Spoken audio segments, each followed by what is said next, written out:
Hey everyone, ready to talk dog vaccinations. Always a good day for that, especially here in Denmark. You know it. I feel like it's one of those things, vaccinations, that we kind of just, check off the list. Oh, tell me about it. But like, wouldn't you feel so much better knowing the why behind every Mhm. single shot? Right. A million times yes. And that is exactly why we are diving deep today, folks, into an article from Onlinehund.dk. You guys know them, right? Mm.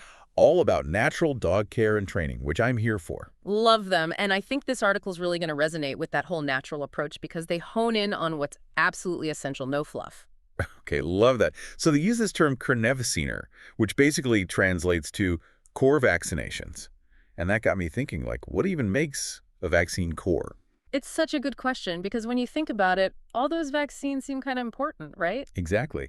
But onlinehund.dk, they break it down really clearly. They list distemper, parvovirus, and infectious hepatitis as the big three, the must-haves. And we're not talking about just a little cough here, people. No, these are not your average sniffles. We're talking serious, potentially deadly diseases, especially for puppies. Distemper, for instance. It's like a stealthy ninja. By the time you see symptoms, it's often already messed with their breathing, their digestion, even their nervous system. Oh, wow. See, I didn't even realize it attacked, like, that many systems. It's rough. And then there's parvo, another one that spreads like wildfire, just brutal on their little tummies. Okay, so we're talking life or death stuff here. No wonder they call them core. So the article, it lays out this whole vaccination schedule. Give it to us straight, Doc. What's the timeline look like? All right, so first shots, those are happening at 8 weeks old, then another round at 12 weeks, booster at 12 months. Okay, keeping up so far. And then here's the kicker every 3 years after that. But Boot. There's always a but. it's not always as simple as just bam, automatic booster at year 3. This is where things get a little nuanced and where those tighter tests come in. Titer tests. Okay, for those of us in the back who might have missed that memo, remind us what a titer test is again. So picture this. It's basically a blood test for your dog, right? But instead of checking for like diseases, it's checking their memory. Their memory, like, did they eat my slippers memory? Haha, not quite. It's checking their memory of those past vaccinations. It measures the level of antibodies in their system. Those are like the little soldiers fighting off diseases, right? Got those little soldiers in my head now. Yeah. So if the titer test shows those soldiers are still at attention, then Then you might not need that booster quite yet. Some dogs, they hold on to those antibody levels for way longer than 3 years, especially after all those puppy vaccines. so we're talking potentially saving some money, saving our dogs from extra pokes. Exactly. Less stress for everyone involved. And this is where it gets really cool because it's all about personalized pet care. Love that. So we're not just blindly following some schedule. We're actually seeing what's going on inside our dogs and making choices based on that. You got it. That's amazing. Okay, so we've covered the core vaccines, but I know you're not going to leave us hanging. The article also mentions these non-core ones. What's the deal with those? Oh, yes, the non-course. And that's where things get really interesting. It's all about playing detective, figuring out your dog's individual risk. Like, does your dog live a pretty chill life? Maybe just hanging out at home, a few walks around the block. That's my dog to a T. Then their risk for certain diseases is going to be way lower than, say, a dog who's out hiking in the woods every weekend, wrestling with other dogs at the park, right? Makes total sense. Okay, so how do we know which of those non-core vaccines our dogs actually need then? Well, that's what we're about to find out. It's like, picture this. Is your dog's idea of a wild Friday night like sniffing out crumbs under the kitchen table? Don't judge my dog's social life.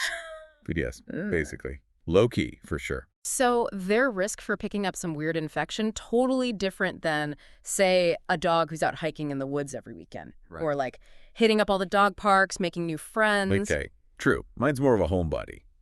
But the article did mention, didn't it, like some specific situations where you would want to consider those non-core vaccines. What were some of those again? So they brought up leptospirosis, which I thought was really interesting because it shows you how much location and lifestyle they really factor into this. Right.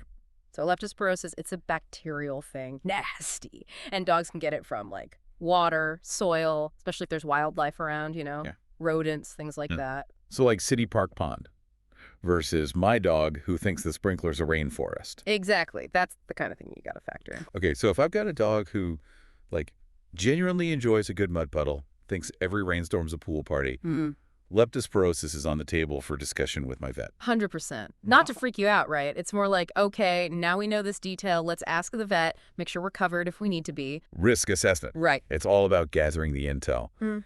And it's not just our own backyards we got to think about either.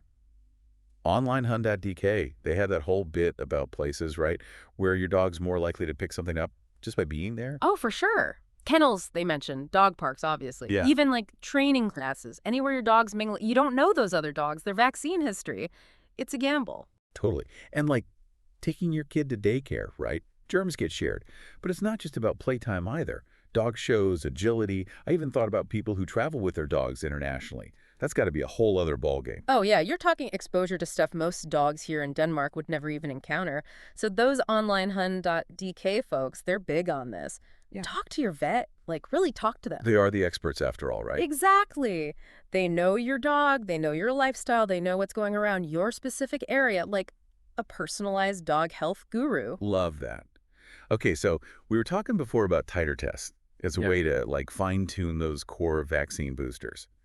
But then Onlinehund.dk, they went there, asking the big questions, man. Right. Could titer tests one day be how we decide all dog vaccinations? Not just the boosters, but like Everything. mind blown. I'm like fully geeking out over here. Imagine, right?